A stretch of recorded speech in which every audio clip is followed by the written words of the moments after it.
चलिए world regional geography में हम एक कदम और आगे बढ़ते हैं।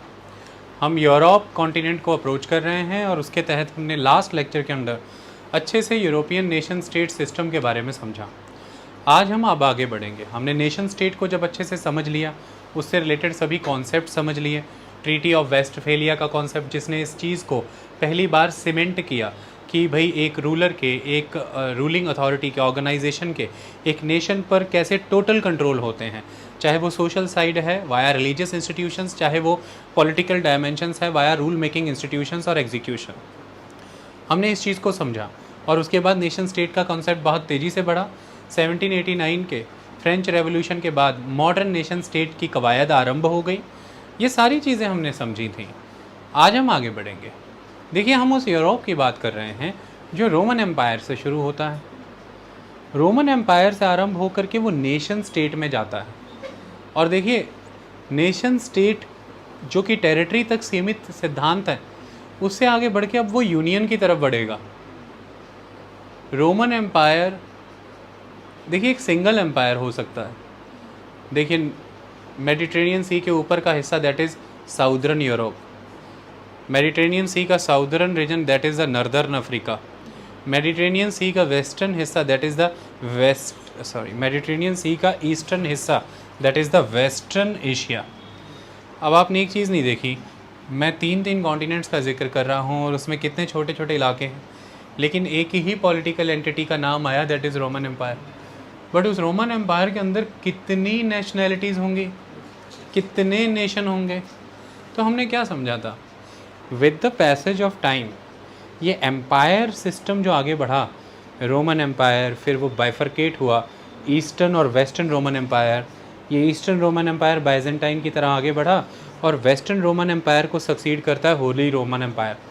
मैं अगर इन दो बड़े एम्पायर्स को भी ले लूँ तो इन बड़े एम्पायर्स के अंदर कितनी किंगडम्स आती होंगी टू द मैक्स। तो धीरे धीरे धीरे हमने ये देखा कि इन सभी एम्पायर के अंदर आने वाली वो मल्टीपल नेशनैलिटीज़ ने, यानी कि उन मल्टीपल नेशंस ने खुद के लिए सेपरेट स्टेट की मांग पैदा की। तो एम्पायर सिस्टम धीरे धीरे धीरे धीरे, किंगडम्स धीरे धीरे धीरे धीरे ख़त्म हो जाएंगी और उनके जोग्राफिकल रीजन के अंदर आने वाली जो नेशनैलिटीज़ हैं, जो नेशंस हैं, वो स्टेट की फॉर्म ले जाएंगे, वो अपना एक स्टेट इस्टेब्लिश करेंगे। तो नेशन स्टेट कॉन्सेप्ट बहुत फेमस हो गया यूरोप में।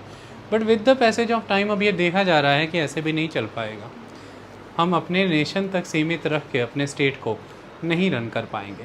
तो अब फिर से एम्पायर के जैसी कल्चर तो नहीं, पर फिर से एक यूनियन में जाएंगे और फिर एक लार्जर बॉडी बनाएंगे। हम इस दौर तक पहुंच चुके हैं। इसलिए यूरोप को हमने शुरुआत में पढ़ा वर्ल्ड रीजनल ज्योग्राफी के, क्योंकि एक मॉडल का काम करता है। पूरी दुनिया में ये चीज़ें आपको रेप्लिकेट होती नज़र आएंगी, एग्जीक्यूट होती नज़र आएंगी। आई बात समझ में? चलिए अब हम कुछ कॉन्सेप्ट्स को समझते हैं। यहाँ पर मैंने दो चीज़ें लिखी हैं। पहले मैंने जो लिखा है वो पढ़ लें एक बार में, ताकि हम चीज़ों को आगे जब पढ़ाएं तो आपके दिमाग में बातें ये वाली इमेजिन होती जाएं। मैंने दो टर्म्स यहाँ लिखी हैं, एक सुप्रा नेशनलिज्म और एक यूरोपियन यूनियन। सुप्रा नेशनलिज्म क्या है, ध्यान से समझिए। देखिए, हम अक्सर ऐसी चीज़ें जानते हैं, हम ऐसे नाम पढ़ते रहते हैं, जैसे कि हम इंटरस्टेट, है ना, इंटरस्टेट हम सुनते हैं, अंतर्राज्यीय। ये जो आपके यहाँ बस स्टैंड है, अंतर्राज्यीय शहीद आज़म भगत सिंह बस अड्डा, इंटरस्टेट ISBT, इंटरस्टेट बस टर्मिनल्स। तो एक राज्य से दूसरे राज्य के बीच में इंटरनेशन होता है, इंटरस्टेट होता है, इंटर स्कूल भी सुने होंगे आपने, कंपटीशन, इंटरसिटी रेलगाड़ियाँ चलती हैं, इंटरसिटीज़ बहुत चलती हैं, दिल्ली में भी, मुंबई में भी। तो इंटरसिटी सुनी होंगी आपने, इंटर डिस्ट्रिक्ट्स। इस तरह से ये इंटर है। आई बात समझ में? और हमारी पढ़ाई की क्लासेस में भी इंटरमीडिएट आती है, इंटरमीडिएट की पढ़ाई कर रहे हैं। तो दैट्स इंटर वर्ड, जब आप एक से दूसरे की ओर जा रहे हैं, दो सम्मिलित हैं इसमें। लेकिन जब उस एक के अंदर ही अंदर प्रोसेस है तो इंट्रा, है ना।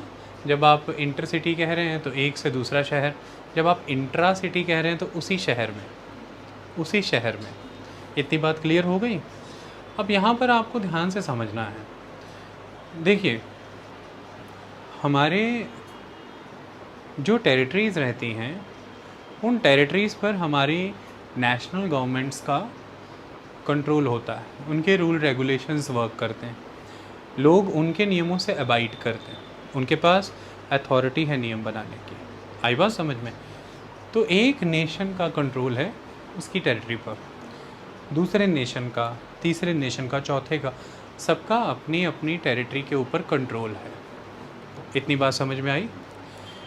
जब हमारा ये जो कंट्रोल है हमारी टेरिटरी पर एक नेशनल गवर्नमेंट का, इसके साथ साथ जब ये कंट्रोल कोई और भी शेयर करने लग जाता है, और वो सिर्फ हमारे नेशन के कॉन्टेक्स्ट में नहीं, दूसरे, तीसरे, चौथे कई नेशंस के कॉन्टेक्स्ट में वो ये कर पा रहा है, तो वो कंट्रोल कहीं ना कहीं सुपर कंट्रोल है।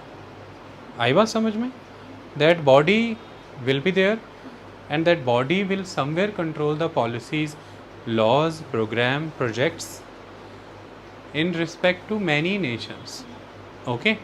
इस कॉन्टेक्स्ट में अगर हम देखें तो एक टर्मिनोलॉजी सुप्रा नेशनल निकल कर के आती है, यानी कि मैं बीइंग फ्रांस, बीइंग इटली, एक इटली की गवर्नमेंट, एक फ्रांस की गवर्नमेंट अपने अपने देश के लिए तो नियम बना ही रही हैं, लेकिन यही इटली और फ्रांस की गवर्नमेंट पर किसी एक और संस्था के नियम भी लागू हो रहे हैं, किसी और संस्था के भी नियम लागू हो रहे हैं। आई बात समझ में? वो बात अलग है कि वो नियम बनाने वाली उस संस्था के ये खुद भी मेंबर हैं, ये दोनों खुद भी उसके मेंबर हैं, इन्होंने उसकी मेंबरशिप चूज़ की है, और फिर वो इंस्टीट्यूशन एग्जिस्टेंस में आता है, और उस इंस्टीट्यूशन के जो रूल रेगुलेशन हैं वो 1, 2, 3, 4 इन सभी के बॉर्डर्स के पार जा रहे हैं, यानी कि नियम एक बॉर्डर तक सीमित नहीं है, एक सीमा तक नहीं रुक रहे, वो एक से दूसरी, दूसरे से तीसरी, तीसरी से चौथी सीमा तक चले जा रहे हैं। आई बात समझ में? तो क्रॉस बॉर्डर रूल रेगुलेशंस लागू हो रहे हैं, पॉलिसीज़ लागू हो रही हैं। अब आपने वो किस कॉन्टेक्स्ट में बॉडी बनाई है वो एक अलग बात है। उसी कॉन्टेक्स्ट में हमने सुप्रा नेशनलिस्ट ऑर्गेनाइजेशंस के बारे में पढ़ना है। There are many supranationalist organisations. ऐसा माना जाता है कि पूरे वर्ल्ड लेवल पे देखा जाए एक सिंगल सुप्रा नेशनल ऑर्गेनाइजेशन तो यूनाइटेड नेशंस को कंसिडर किया जाता है, और इसके अलावा रीजनली बहुत से ब्लॉक्स हैं। देयर आर मैनी ब्लॉक्स, उनमें से एक ब्लॉक यूरोपियन यूनियन भी है जो यूरोपियन टेरिटरी से बिलोंग करता है। It is a block. Block किसी भी कॉन्टेक्स्ट में हो सकता है, ये ट्रेडिंग ब्लॉक हो सकता है, ये मिलिट्री ब्लॉक हो सकता है, ये कोई कल्चरल ब्लॉक हो सकता है, there can be many blocks. तो बेसिकली ये जैसे NATO, it is a military block, लेकिन दूसरी तरफ देखा जाए तो यूरोपियन यूनियंस काफ़ी हद तक एक इकोनॉमिक ब्लॉक है। ठीक है? तो हम एक कॉलेज में जाते हैं, तो उस कॉलेज के अंदर हम देखिए वहाँ क्लासेस लग रही हैं और यहाँ पे एडमिनिस्ट्रेशन वर्क हो रहा है, तो हम कहते हैं ना एडम ब्लॉक, एडमिनिस्ट्रेटिव ब्लॉक। तो वो ब्लॉक एक स्पेसिफिक एक्टिविटी को डिवोटेड है। फिर हम दूसरी बात करते हैं कि वहाँ पर आर्ट्स वालों का ब्लॉक है, साइंस वालों का ब्लॉक उधर है, उनका ब्लॉक उधर है। तो ये ब्लॉक बनते हैं जब हम आपस में जुड़ते हैं किसी खास उद्देश्य के तहत। अब वो उद्देश्य कोई भी हो सकता है, उधर साइंस का, आर्ट्स का, या इधर एडमिनिस्ट्रेशन का, वैसे ही इधर मिलिट्री, ट्रेड या पॉलिटिकल, कल्चरल कोई भी ब्लॉक हो सकता है। तो इस तरह से ये ब्लॉक्स बनते हैं। ओके? और इस ब्लॉक में बिलोंग करने वाले सभी के सभी नेशंस जो हैं उस ब्लॉक की जो कॉमन संस्था है उसके बनाए नियमों की पालना करते हैं। तो उस ब्लॉक के अंदर कई नेशन आ रहे हैं और उस नेशंस पर एक संस्था के नियम लागू हो रहे हैं, तो उस इंस्टीट्यूशन के नियम किसी एक कंट्री के बॉर्डर तक सीमित नहीं है, उस ब्लॉक के सभी मेंबर नेशंस में लागू हो रहे हैं, है ना? तो बॉर्डर्स के पार जा रहे हैं। That's all. जैसे एडम ब्लॉक है कॉलेज का, कॉलेज के एडम ब्लॉक के नियम, फीस वाले नियम, ऐसा थोड़ी ना है कि आर्ट्स ब्लॉक पे ही लागू होंगे या साइंस ब्लॉक पे, वो कॉमर्स ब्लॉक पे भी लागू होंगे, वो फिज़िकल एजुकेशन ब्लॉक पे भी लागू होंगे, सब पे लागू हो जाएंगे। इसलिए सभी ब्लॉक्स के लिए एक कॉमन ब्लॉक होता है Adam block. Admin block is a common block, ये आप समझ लीजिए। लेकिन साइंस वाले ब्लॉक का नियम साइंस तक सीमित है। आर्ट्स वाले स्टूडेंट पे थोड़ी ना साइंस वाले HOD या डीन के रूल्स चलेंगे, है ना।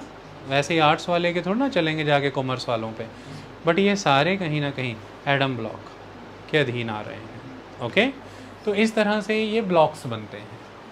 ये कुछ शब्द हमने जिक्र किए कि ब्लॉक्स बनते हैं, क्रॉस बॉर्डर रूल रेगुलेशंस का लागू हो जाना, आप सब उसके मेंबर हैं। ब्लॉक किसी भी खास स्पेसिफिक पर्पस या कई पर्पसेस के लिए हो सकता है, वो कल्चरल हो सकते हैं, मिलिट्रीली हो सकते हैं, ट्रेड इकोनॉमी से रिलेटेड हो सकते हैं, can be of any type. इस तरह के ब्लॉक्स देश में दुनिया में बनते रहते हैं। उसी कॉन्टेक्स्ट में वर्ड सुपर नेशनलिज्म है। देखिए क्या कहता है ये, इट इज़ द आइडिया और प्रैक्टिस ऑफ सेपरेट एंटिटीज़ और गवर्नमेंट्स। अब मैं यहाँ से आइडिया वर्ड निकाल देता हूँ और एंटिटीज़ वर्ड निकाल देता हूँ, ठीक है। पहले तो ये एक आइडिया ही होता है ना, और हर बार ज़रूरी तो नहीं गवर्नमेंट, इसमें एंटिटीज़ भी तो हो ही सकती है ना, गवर्नमेंट्स ही होना ज़रूरी नहीं है। There can be many entities. एक देश है, उस देश की कोई पर्टिकुलर एंटिटी है, मान लीजिए कि उस पर्टिकुलर देश की कोई डिफेंस ही कोऑपरेट कर रही है उसमें, so there can be many entities. Okay, so मैं अब थोड़ी देर के लिए डेफिनेशन को सरल करने, पहले मर्यादा थी तो डेफिनेशन पूरी लिखी, अब सरल करने के लिए हम दो वर्ड निकाल देते हैं, एक एंटिटी शब्द निकाल देते हैं, एक आइडिया। अब सीधा समझिए, लाइन ऐसे पढ़िए कि it is the practice of separate governments voluntarily coming together or forming associations to create policies that provide some mutual benefit to all involved members। तो आप ये समझ लीजिए कि एक ऐसी प्रैक्टिस या प्रक्रिया है जिसके तहत जो सेपरेट गवर्नमेंट्स हैं, अलग अलग देश की गवर्नमेंट्स, वो एक साथ आती हैं, लेकिन ध्यान दीजिए वॉलेंटरली, बाउंड नहीं है, वॉलेंटरली आती हैं। अब आप देख सकते हैं ना, अभी लेक्चर की शुरुआत में एक वर्ड डिस्कस हुआ और ब्रिटेन यूरोपियन यूनियन से बाहर निकला, उसे ब्रेक्सिट एपिसोड कहते हैं। तो ब्रिटेन यूरोपियन यूनियन से बाहर निकल गया। और दूसरी बात, जब वो यूरोपियन यूनियन का मेंबर भी था तो उसने यूरोपियन यूनियन के द्वारा अपनाई कॉमन करेंसी को कभी अपनाया नहीं था, उसका अपना ही पाउंड स्टर्लिंग जो है वही एग्जीक्यूट होता था। देखिए सोचने वाली बात है। तो यूरोपियन यूनियन को लेके कई तहें समझ आएंगी, कई चीज़ें, और एमसीक्यूज़ में कई बार हम इन छोटी छोटी बातों में ही फंस जाते हैं। Volunteer word is very very important, क्योंकि जो नेशनल गवर्नमेंट होती है वो सॉवरेन होती है, सॉवरेन संप्रभु होती है, और उसकी सॉवरेनिटी को हर कीमत पर मेंटेन रखने के लिए कई चीज़ें, प्रोसेसेस इंड्यूस किए जाते हैं ताकि सॉवरेनिटी किसी स्टेज पर हैम्पर ना हो जाए। अगर सॉवरेनिटी हैम्पर होती दिखेगी तो आप फिर उस ब्लॉक का या उस पार्टी का मेंबर नहीं रह पाएंगे। भारत कई तरह से आज़ादी से बाद से अब तक मिलिट्री ब्लॉक्स का, मिलिट्री प्रैक्टिसेस का हिस्सा बनता नहीं रहा। उसका कारण ही ये था कि पहले तो कोल्ड वॉर पॉलिटिक्स में भारत ने कभी भी किसी ब्लॉक को सपोर्ट नहीं किया। Western block the capitalist block, eastern block the socialist block, तो भारत ने किसी को सपोर्ट नहीं किया था। भारत एक्टिवली न्यूट्रल था, एक्टिवली न्यूट्रल रहा था उस टाइम पर। तो आज दिन तक भारत की वही नीतियां हैं, भारत उसको मानता है। आई बात समझ में? ये वॉलेंटियर है, आप पर दबाव नहीं है, दबाव होंगे भी लेकिन ऐसे नहीं है कि आप मजबूर हैं उनके हाथों। दबाव तो बनते ही हैं, देखिए कंपेलिंग सिचुएशंस तो बनती हैं। कई बारी ग्रोथ करने का लालच है, या कह लीजिए ज़रूरत है, क्योंकि करना ही पड़ेगा। तो it is the practice of separate governments voluntarily coming together और forming associations to create policies that provide some, देखिए mutual benefit to all involved member. तो mutual benefit is very very much required. तभी कोई on board आएगा ना, जब उसको कोई बेनिफिट नज़र आएगा, उसका भी हो रहा है, दूसरे का भी हो रहा है, तो ये म्यूचुअली बेनिफिटेड होती हैं। These alliances often transcend national boundaries and involve decision making related to legal and economic policies, politics, conflict and military issues। तो इन सब चीज़ों पर ये डिसीजन मेकिंग लेते हैं और ये नेशनल बाउंड्रीज़ को ट्रांसेंड करती हैं ये संस्थाएं, इनके नियम। Supranationalism usually requires relinquishing the notion of sovereignty for a communal advantage। तो सुप्रानेशनलिज्म में ये माना जाता है कि जो एक आपकी बहुत स्ट्रॉन्ग नोशन ऑफ सॉवरेनिटी है, संप्रभुता को लेकर के आपका जो एक बड़ा सख्त विचार है, उसको आपको कुछ हद तक त्यागना है। किस पर्पज़ से? इंडिविजुअल सॉवरेनिटी को थोड़ा सा पुल इन करिए और सारे लाभ उठाइए। कम्युनल बेनिफिट, मैंने यहाँ पे कम्युनलिज्म वाला कम्युनल नहीं, कम्युनिटी वाला कम्युनल। तो communal benefit for the community benefit, आई बात समझ में?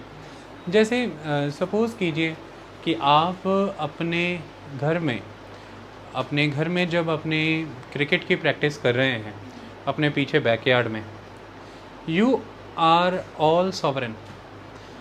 आप खुद की प्रैक्टिस कर रहे हैं, जैसे भी चाहें प्रैक्टिस कर रहे हैं, ऑल द टाइम बैट आपके हाथ में है, it is your practice. But इसी से तो काम नहीं चलेगा ना, you need to understand your standard also, your level also, for that you have to play with other people. और वो भी अपने अपने घरों में अपनी प्रैक्टिस कर रहे हैं, कोई कैच की, कोई बॉलिंग की, कोई विकेट की, कोई बैटिंग की। लेकिन जब आप फिर एक टीम में आते हैं, एक कम्युनिटी के मेंबर बनते हैं, फिर आपको वहाँ पे अपनी मनमर्जियाँ थोड़ी छोड़नी पड़ती हैं, आपको टीम के हिसाब से चलना पड़ता है। तो आपके अंदर एक स्पिरिट डेवलप की जाती है और वो होती है स्पोर्ट्समैन की स्पिरिट। और स्पोर्ट्समैन की स्पिरिट एक इंडिविजुअल वेस्टेड इंटरेस्ट स्पिरिट से अलग होती है। उसमें ये होता है मेरी टीम का बेटरमेंट कैसे होगा। तो हो सकता है आप फास्ट बॉलर हैं, पर इस बार जो पिच है वो पिच स्पिनर्स के लिए अच्छी है, तो हो सकता है आपको उतने ओवर्स आपके यूज़ भी नहीं कराए, आपको उस बार खेलने का मौका ही नहीं मिला। Team is, you will still cheer and cherish the team, because आपके जो वेस्टेड इंटरेस्ट हैं, पर्सनल इंटरेस्ट हैं, वो आपने थोड़ी देर के लिए रोके और ये देखा कि बाय एंड लार्ज टीम बनी रहेगी, टीम प्रोग्रेस करेगी, तो क्रिकेट बना रहेगा और मैं बना रहूँगा। तो मेरी कंटिन्यूटी के लिए टीम ज़रूरी है। नो मैटर मैंने किसी एक मैच में अच्छा परफॉर्म किया, मेरी टीम हारती रहती है, टीम ही नहीं चल पा रही, तो मैं उस दौर का एक अच्छा खिलाड़ी बन के भी क्या ही कर पाऊँगा, कितना ही चल पाऊँगा, कहाँ ही बढ़ पाऊँगा। तो सभी टीम्स को उठाइए, आप बांग्लादेश को उठाइए, जिम्बाब्वे को उठाइए, इवन अफ़गानिस्तान ने अभी जब पीछे क्रिकेट खेलना शुरू किया, एक एक दो दो प्लेयर तो सभी में बहुत अच्छे हैं, बट वो क्यों नहीं उतना आगे आ पाए?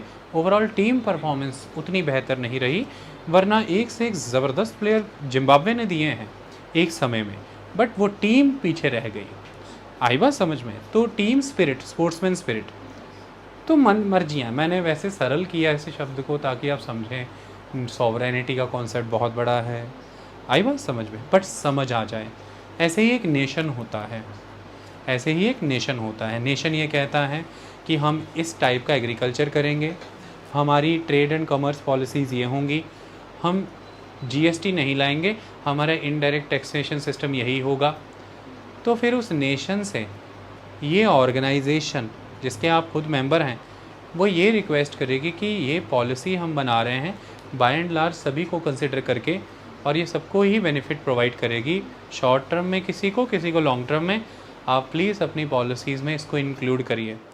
तो वहाँ पर ये हो सकता है कि हमको ऐसा लगे कि हमारे देश से जुड़े हुए सभी विषयों पर हमें स्वतंत्र नियम बनाने की एक आज़ादी है, एक स्वतंत्रता है, एक अधिकार है।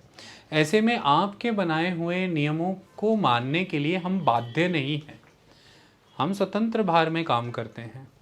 तो यहाँ पर हम जब ये फील कर रहे हैं कि हाँ, हमारे नियमों में हमें जल्द ही परिवर्तन करना है उन नियमों के मुताबिक जो नियम उस संस्था ने बनाए जिसका हम हिस्सा हैं, तो यहाँ पर जो नोशन ऑफ सॉवरेनिटी है वो कहीं ना कहीं हमें रेलिंक्विश करनी पड़ती है, त्यागनी पड़ती है, यानी कि रेलिंक्विश अर्थात उसका दमन करना पड़ता है, और हमें कम्युनल बेनिफिट की तरफ फोकस करना पड़ता है, यानी कि पूरे ब्लॉक का बेनिफिट, उस कम्युनिटी का बेनिफिट जिसका हम हिस्सा बन रहे हैं। आई बात समझ में? पूरी तरह से, एक आधा मोबाइल की लाइट जगाओ, दिखते तो रहे, पूरी तरह से आप सॉवरेनिटी को बिल्कुल भी नहीं त्यागते। और एक्चुअली में सॉवरेनिटी है भी क्या, ये विचार करने योग्य है। सॉवरेनिटी के ऊपर बहुत सी डिस्कशंस हैं। मैं एक सॉवरेन शासक हूँ और ये मैं कहते हुए अपने देश के किसानों को, अपने देश के युवाओं को अगर मैं गरीबी और बेरोज़गारी में रखता हूँ, ये कहते हुए कि हम किसी भी नई तकनीक के लिए, नई दवाओं के लिए, नई फर्टिलाइज़र्स के लिए किसी के साथ भी समझौता नहीं करेंगे, क्योंकि इससे हमारे देश की संप्रभुता, सॉवरेनिटी हार्म होती है। तो ऐसी सॉवरेनिटी भी कितने दिन चल पाएगी? वो जो युवा हैं वो विरोध करेंगे, वो किसान विरोध करेंगे, विद्रोही हो सकते हैं, और अंततः हो सकता है हमारे देश में एक सिविल वॉर हो जाए। हो सकता है कि कैसी इंटरनल डिस्टर्बेंस हो जाए जिसकी वजह से हमारी जो सेनाएं हैं वो कमज़ोर पड़ जाएं। जो वो देश है उसकी जो सरकार है यानी कि राज्य, वही समाप्त हो जाए। तब भी तो आप किन्हीं विदेशी संस्थाओं के, उनके लोन, उनके दिए पैसे या कोई दूसरे नेशंस के दिए पैसे उसके अधीन आ ही जाएंगे ना। आप श्रीलंका के साथ देखिए क्या हुआ। इस समय यदि हम श्रीलंका की बात करें तो आज जो भी उसे उभारेगा, वो जिससे भी लोन लेंगे या जो भी इंस्टीट्यूशंस उन्हें पैसा देंगी, वो कई तरह के प्रोग्राम्स मेंशन करेंगे कि आप आने वाले दिनों में आपका रिज़र्व बैंक ये डिसीजंस लेगा, आप अपनी मार्केट को खोलेंगे, आपके यहाँ पर लैंड रेवेन्यू की ये पॉलिसी बनेगी, आपके यहाँ पर एग्रीकल्चर के क्षेत्र में ये पॉलिसी बनेगी। वो कई, हो सकता है श्रीलंका ऑर्गेनिक फार्मिंग की तरफ बढ़ रहा हो, बट अब उन पर ये रिस्ट्रिक्शंस लगे कि आप स्ट्रिक्टली फार्म प्रोडक्शन को बूस्ट देंगे ताकि रूरल इनकम इन्हांस हो सके, लोगों के हाथ में पैसा आए, ताकि डिमांड बूस्ट हो देश में। डिमांड बूस्ट होगी तो मैन्युफैक्चरर आएंगे, और अब ये भी तो हो सकता है कि वो मैन्युफैक्चरर मेजॉरली विदेशी कंपनियां हों, है ना। तो सॉवरेंटी अब भी तो हार्म हो गई। सॉवरेंटी का कंसेप्ट बहुत लार्ज है। राइट टाइम पर राइट डिसीजन लेते हुए हमें इंश्योर करना होता है कि नेशन ऑलवेज सॉवरेन बना रहे, और वो राइट टाइम पे राइट डिसीजंस में ये भी हो जाता है कि हम उन ब्लॉक्स को ज्वाइन करते हैं जिनको अब तक हम ज्वाइन करने से मना करते रहे, क्योंकि अब हमें ये एहसास होता है कि अब हम लेवल प्लेइंग डिस्कशंस करने के योग्य हो गए हैं। हमारे पास इतनी इकोनॉमिक स्ट्रेंथ हो चुकी है कि अब हम किसी के साथ अपने हितों को रखते हुए वार्तालाप कर सकते हैं, है ना। हमारा मेन मोटिव तो वहाँ पर क्या है कि हमने अपने इंटरेस्ट भी रखने हैं और एक ऐसी पॉलिसी लेकर के आनी है जो हमारे साथ साथ उन मुल्कों और पूरे विश्व को आगे की ओर ले जाए। जैसे उदाहरण के तौर पर 2015 में पेरिस सम्मेलन के दौरान पेरिस समझौते का हिस्सा भारत बना, और भारत कार्बन एमिशन के कट्स को लेकर के जो भी एम रखे गए उनको स्वीकार करता है।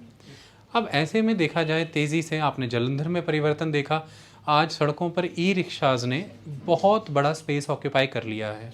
फिर अगर आप रोड्स पर भी देखें तो आप देख सकते हैं कि लास्ट भारत स्टेज 4 और अब भारत स्टेज 6 के ही ऑटो चल रहे हैं। वो फटफटिया ऑटो जो धुआं देते थे ख़त्म हो गए। फिर भारत तेज़ी से, आप देखें, हमने भारत स्टेज 5 की तरफ गए भी नहीं, हम 4 से ही 6 में ट्रांसफ़र हुए।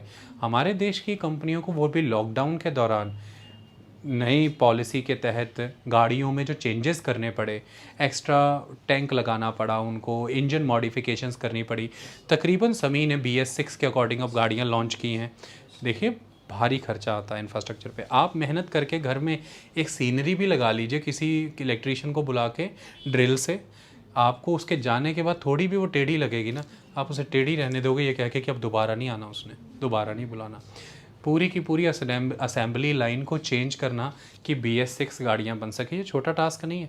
भारत ने इसको माना। भारत आज तेज़ी से रिन्यूएबल एनर्जी रिसोर्सेज को बढ़ाने का प्रयास कर रहा है, ताकि उसके जो एनर्जी मिक्स है, जिसके वाया जो फ्यूल कंज्यूम करता है, उसमें रिन्यूएबल का कंट्रीब्यूशन हो सके। तो आप देखिए भारत सरकार का सब्सिडीज़ पे, राज्य सरकारों का सब्सिडीज़ पर कितना खर्चा हो रहा है, स्टिल हम उस पॉलिसी को मान रहे हैं। कारण ये है कि अगर एक नज़र से देखा जाए तो 2015 का पेरिस समिट का भारत का ये करार ऐसा हो सकता है, भारत में रहने वाले ऑटो, भारत में रहने वाले 10 साल पुरानी डीजल की गाड़ियों के मालिक, 15 साल से ज़्यादा पुरानी पेट्रोल गाड़ियों के मालिक ये ज़रूर कह सकते हैं कि देश की सरकारें हमारे हितों को नहीं देख रही। NGT की गाइडेंस है, रूलिंग है, दिल्ली में 10 साल पुरानी डीजल गाड़ियाँ नहीं चल सकती, 15 साल से पुरानी पेट्रोल गाड़ियाँ नहीं चल सकती। ये आगे बढ़ता जा रहा है नियम, और अब पंजाब में भी लागू होगा, बाकी राज्यों में भी लागू होगा। हो सकता है टैक्सी ड्राइवर से लेकर के हर कमर्शियल व्हीकल तक सबको तंगी आ रही है। वो ये कह सकते हैं देश की सरकार हमने चुनी, नियम हमारे लिए ना बना के पेरिस पैक्ट के अंदर क्या कमिटमेंट किए हैं उसके मुताबिक बना रहे हैं। तो वहाँ पर सरकार से जब आप ये पूछेंगे कि सरकार हमारी गुलाम है किसी की, या मजबूरी है कि आप देशवासियों को देखिए और नियम बनाइए। आप पेरिस पैक्ट में क्या साइन किया है आपने, उसके मुताबिक नियम क्यों बना रहे हैं। तो यहाँ पर ये सॉवरेनिटी कॉम्प्रोमाइज़ नहीं की है सरकार ने।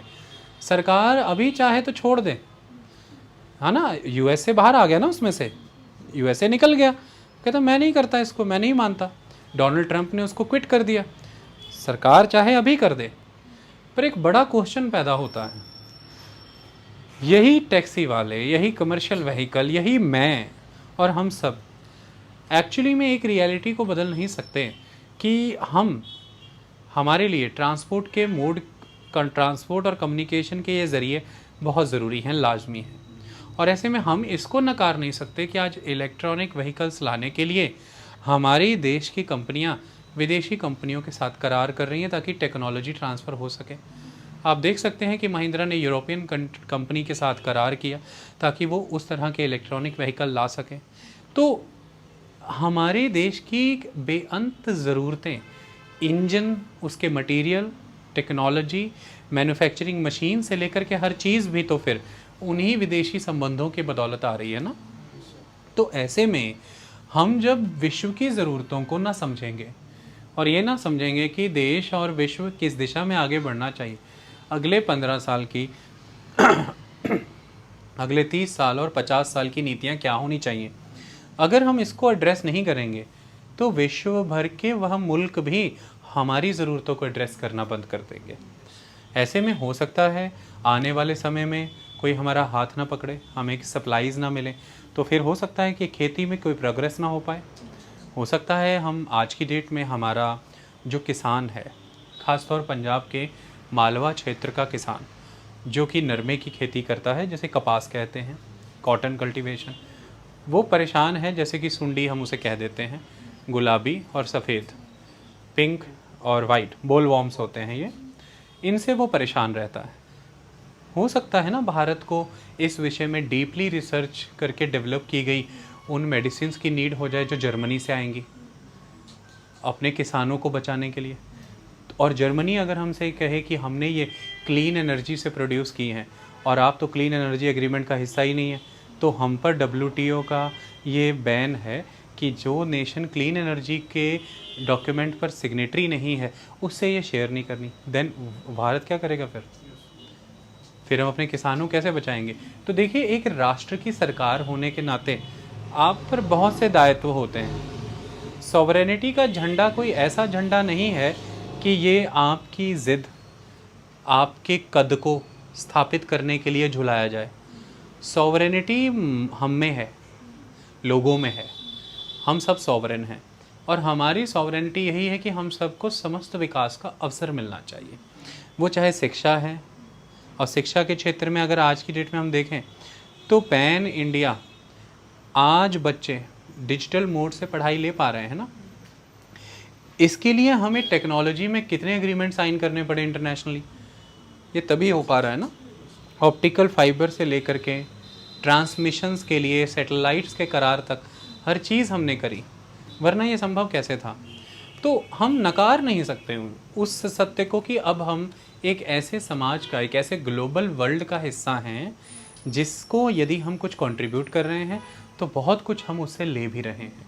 और हमारे देशवासियों के समस्त विकास के लिए एक सजग सरकार, यानी कि एक अवेकन्ड गवर्नमेंट की रिस्पॉन्सिबिलिटी बनती है कि वो सॉवरेनिटी को सिर्फ एक पैमाने से ना देखें, वो कई पैमानों में नज़र आती है। सरकारें इस हिसाब से वॉलेंटरली फिर इन संस्थाओं को ज्वाइन करती हैं। WTO के मेंबर पहले बहुत से मुल्क नहीं भी थे, बाद में वो फिर बने हैं। उसका कारण है उनके देशवासियों ने ऐसी चीज़ों की मांग रखी जो उन्हें पूरी करके देनी पड़ी विश्व भर के मुल्कों से लेकर के। तो वो WTO का मेंबर बने क्योंकि आवाम ने उनको दबाव पैदा किया। उसे भी खोल दो और वो इधर कर दो। अब रंजीत आप यहाँ आ जाओ। आई बात समझ में? कोई डाउट तो नहीं? ये एक छोटा सा कॉन्सेप्ट मैंने इसलिए समझाया, ये पूरी डिस्कशन लगभग इसी पर बेस्ड है और आपको ये समझ में आ जाए। जब आप किसान जत्थेबंदियों की बात करते हैं भारत में, हम इस समय ये नहीं जाएंगे कि सरकार के कदम सही या किसान के कदम सही, हम आपको व्यू पॉइंट बता देते हैं। जब आप किसान जत्थेबंदियों की बात करेंगे, जैसे कि आप जो भारतीय किसान यूनियन BKU उग्रहान को सुनेंगे अगर, तो उनके नेता आपसे ये कहेंगे कि जो सरकारें अंतर्राष्ट्रीय एग्रीमेंट्स के अधीन हैं, तो वो ये कहेंगे कि जो गवर्नमेंट है वो कॉरपोरेट वर्ल्ड के अधीन है, और वो इसलिए क्योंकि गवर्नमेंट इंटरनेशनल एग्रीमेंट्स की सिग्नेटरी है। WTO फ्री ट्रेड की बात करता है, और फ्री ट्रेड का मतलब यह है कि किसी तरह के भी ट्रेड बैरियर्स ना हो, मतलब जो सामान वहाँ से आ रहा है और जो व्यापारी यहाँ आ रहा है उसके आने पर किसी तरह की इंपोर्ट ड्यूटीज़ या कोई और रिस्ट्रिक्शंस ना हो। इसके तहत फ्रीली उन मुल्कों का सामान भारतीय बाज़ारों में आ रहा है। वो मुल्क लंबे समय पहले आज़ाद हुए और विकसित हुए, उनके पास अच्छा रिसर्च एंड डेवलपमेंट और इंफ्रास्ट्रक्चर है, उनका किसान कम कीमतों में अच्छी फसल उगाता है, और वो जब भारत आती हैं तो भारतीय किसान उससे कॉम्पीट नहीं कर पाता। इसके समान ही भारतीय सरकारों ने अब तक भारत में खेती बाड़ी का ऐसा ढांचा नहीं बनाया जिसकी वजह से भारतीय किसान भी उतनी प्रोग्रेसिव क्रॉप कर सके और उन प्लेयर से फ्री मार्केट में इंडिया में कॉम्पीट कर सके। उग्रहान ऐसा कहते हैं। अब यहाँ पर एक सवाल उठता है कि उनके कहने का ये तर्क ये है कि भारतीय सरकार MSP ख़त्म करना चाहती है, और MSP ख़त्म करने के पीछे सरकार पर दबाव है इन अंतर्राष्ट्रीय संगठनों का, यानी कि कॉरपोरेट्स का, क्योंकि वो ये मानते हैं कि इन इंटरनेशनल ऑर्गेनाइजेशंस में जो कंट्रोल है वो बड़े मुल्कों का है, और बड़े मुल्कों को असल में जो लॉबी करते हैं वो वहाँ के बड़े व्यापारी हैं, ख़ास तौर पर मल्टीनेशनल कंपनी, अंतर्देशीय संस्थाएं जो काम करती हैं, उपक्रम क्रम जिसे भी आप कैसे भी पुकार सकते हैं। तो वो ये कहते हैं कि उनको ये बात चुभती है कि देश में MSP प्रोवाइड की जाती है, और MSP प्रोवाइड किए जाने की वजह से एक कीमत बनती है जो कीमत सरकारों को पे ही करनी है। तो वो कहते हैं कि सरकार तेज़ी से WTO के तहत अलग अलग जो सब्सिडीज़ पे बैन लगाने की बात है उसके तहत ये MSP मिनिमम सपोर्ट प्राइस भी वीट का पैडी का ख़त्म करना चाहती है। हम चाहते हैं कि सरकार लिखित वायदा दे दे, वायदा अर्थात सरकार कानूनी रूप में स्टैट्यूटरी बना दे MSP को। तो सरकार संसद में नियम बनाए, कानून बना के लेके आए और हमें MSP दे दे, ताकि MSP गवर्नमेंट की निरंतर बदलती जो सरकारें हैं उसकी चॉइस ना रह जाए, ये हमारा एक कानूनी अधिकार बन जाए, और जिसे हम कल को कोई सरकार अगर ब्रेच करे तो हम उनसे ले सकें। वो ये कहते हैं। वो और भी बहुत से तर्क देते हैं। तो देखिए, पंजाब में एक किसान संगठन, एक जत्थेबंदी, उसके एक नेता आपको एक पक्ष समझा रहे हैं कि कैसे वो और उनके किसान भारत के द्वारा अंतर्राष्ट्रीय संगठनों की हिस्सेदारी से प्रभावित हो रहे हैं। देखिए, वहाँ से यहाँ चीज़ें उतरती हैं, ठीक है। दूसरी तरफ सरकार ये पक्ष समझाती है कि भारत एक संप्रभु, भारत उनको जवाब दे रहा है, भारत का कोई नुमाइंदा, वो कहते हैं कि भारत एक संप्रभु राष्ट्र है, हमारी नीतियाँ किसी से प्रभावित नहीं हैं, हमने स्वेच्छा से वॉलेंटरली उस संस्था को ज्वाइन किया है और उसका मेन एम म्यूचुअल बेनिफिट है। वो किसी भी मैनर में इस तरह की पॉलिसीज़ नहीं बनने देंगे हम, या बनाई जाएंगी जो हमारे लोगों के इंटरेस्ट को हैम्पर करें। हम फ्री ट्रेड के हिमायती हैं, हम उसे प्रमोट करते हैं, लेकिन दूसरी तरफ हम प्रोटेक्शन में भी बिलीव करते हैं। तो हम अपने किसानों को सब्सिडी दे रहे हैं, और हमने इंटरनेशनली ये हमेशा कहा है कि हम ये सब्सिडी किसानों को नहीं दे रहे हैं, हम MSP इसलिए देते हैं क्योंकि हमें फूड सिक्योरिटी इंश्योर करनी है हमारे देश के कई गरीबों को, और इस पर WTO के तहत कोई बैन नहीं है।